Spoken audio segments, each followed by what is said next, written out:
Gue yakin Shell hari ini ketakutan guys. Shell ketakutan, Chevron ketakutan, British Petroleum, BP gue yakin terkencing-kencing hari ini mendengarkan berita karya anak bangsa berhasil menciptakan bensin yang jauh lebih bagus dibandingkan bensin buatan mereka. Ini penemunya mana? Pak Doni. Oh. Bahan bakarnya apa saja komposisinya? Jerami, Pak. Oh, jerami ya. Ya, Nanti paling utama. diprosesnya gimana jeraminya? Diekstrak, Pak, kita, Pak. Diekstrak tuh artinya Hasil ada tahapan, kita haluskan dulu.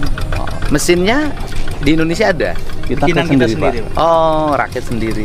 1000 hektar akan melahirkan berapa ribu liter? 1 hektar 3.000. Berarti kalau di sini ada sekitar 1000 hektar sini udah cukup ya. 1.000 kali 3.000. Berarti 3 juta. Lumayan lah 3 juta liter. Bisa bikin pom bensin di depan.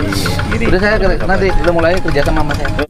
Satu inspirasi bahwa sesungguhnya Bobby Boss lahir sebagai energi merah putih untuk rakyat kita, rakyat Indonesia, adalah sebenarnya terinspirasi dari Al-Quran. Tepatnya Quran surat Yasin ayat 80 yang berbunyi, Bismillahirrahmanirrahim, Alladzi ja'ala lakum minas syajaril akhdari naro fa idza antum minhu tuqidun. Coba perhatikan, Alladzi ja'ala lakum minas syajaril akhdari naro. Allah itu artinya adalah Allah itu membuat api itu, memberikan api sesungguhnya dari kayu yang warna hijau. Faida antum minhu tuqidun, dan kemudian kamu bisa menyalakan api itu darinya. Seluruh tanaman yang hijau yang bisa dijadikan api. Api adalah energi. Jadi sesungguhnya Al-Quran itu sudah memberikan petunjuk yang sangat luar biasa kepada kita. Tinggal kita bagaimana melakukan riset yang cukup mendalam, bagaimana apa tanaman hijau itu, tumbuhan hijau itu yang bisa dijadikan api. Kapan lagi lu bisa beli barang seharga Rp8.700 lebih murah dibandingkan Pertalite yang harganya Rp10.000, kualitas Pertamax Turbo. Wes, canggih banget ini guys. Ini harus dapat hadiah Nobel nih untuk perdamaian dunia nih. Energi itu suka jadi alasan negara-negara saling berperang guys. Makanya Bobby Boss ini gue yakin bisa mendapat penghargaan Nobel nih. Karena dia menciptakan perdamaian dunia, orang gak perlu lagi saling perang untuk memperebutkan minyak bumi. Woi, hero. Ya, karasana kumaha? Ringan. Mantap kan? Pokoknya 2 minggu lagi produksi massal. Lembur pakuan, duit banyak, pinjam ke bank. Kembali bangsa ini dihebohkan dengan adanya inovasi yang berujung pada intimidasi dan juga caci maki. Bobby Boss yang konon katanya akan menjadi bahan bakar alternatif telah membuat banyak pihak kebakaran jenggot, terutama yang biasa bermain dengan BBM. BBM ini bukan barang main-main karena memang sangat-sangat strategis untuk para elit. ESDM sudah menyatakan ya keberatan lah dengan berbagai dalihnya. Tetapi saya tidak mau membahas soal mengenai apa ini asli atau enggak, atau benar-benar berdaya guna, kemudian membantu orang karena harganya dari 4.000 padahal BBM umumnya di atas 10.000.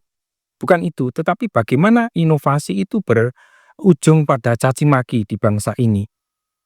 Perlu kita ingat, pernah ada orang yang membuat atau merakit TV dengan bahan-bahan bekas, kemudian mau dipidana, untung diberi SNI oleh pemerintah yang lalu.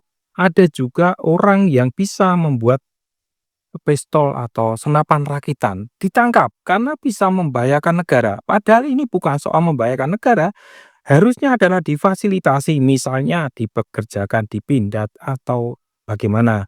Dari Aceh juga ada orang yang membuat bibit padi unggul lagi-lagi dibui karena soal distribusi lagi-lagi. Padahal harusnya mereka diberi ruang untuk mampu melakukan riset, melakukan inovasi, melakukan penelitian untuk hajat hidup orang banyak. Perlu diingat juga, malah di Subang, di Jawa Barat, tanah pertanian untuk riset itu disewakan. Nah, dipecat oleh Menteri Pertanian. Itu fenomena hanya 1, 2 yang ketahuan, yang tidak ketahuan. Inovasi kita tuh begitu banyak, tetapi mesti jadi bahan cemoohan. Mobil SMK itu juga akhirnya tidak ada apa-apanya. Padahal dulu Toyota itu sekarang menjadi raja otomotif, tapi dulunya juga awalnya konon 3 hari jalan, seminggu di bengkel. Atau tetangga sebelah Malaysia punya Proton, didukung, bukan diremehkan, bukan dibully. Sikap inferioritas ini, feudalisme ini, yang akan menjadi mentality crab. Jadi kalau mau naik akan diinjak, kalau yang di bawah akan menarik untuk jatuh lagi. Kepiting itu minggat biasanya begitu, yang paling besar yang bisa karena menindas yang bawah, yang bisa lari ya hanya itu. Dan mental bangsa ini seperti itu, seperti si kepiting itu. Makanya tidak pernah bisa beranjak lebih maju. Adanya ya ungkak-ungkuk maju, selangkah mundurnya 10 langkah.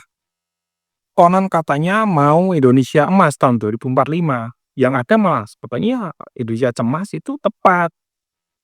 Atau Indonesia gemas karena mau maju malah mundur lagi. Pengelolaan yang sudah baik-baik saja kemudian diubah dan menjadi kacau balau lagi.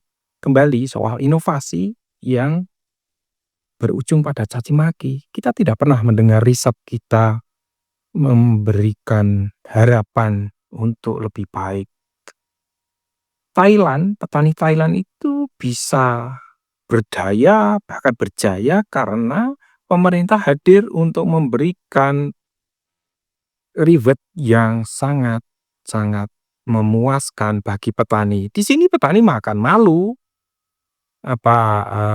Jerami selama ini kan hanya menjadi sampah, kemudian hanya dibakar, menimbulkan polusi lagi. Kalau di Thailand dijadikan alat sekali makan seperti pipet minuman, piring, dan juga gelas. Di sini semua impor. Nah, siapa yang suka? Ya pastinya elit lagi, importer yang memang hidup dari jadi pengusaha dan penguasa, politikus sekaligus pengusaha, ya itu ke sana saja ujung-ujungnya. Muter-muter di sana. Masyarakat ya suruh ngais-ngais sendiri. Kalau nanti sudah gede akan dipajaki atau kadang-kadang dipalaki. Ya seperti penemuan-penemuan yang tidak pernah ada hasil yang memuaskan.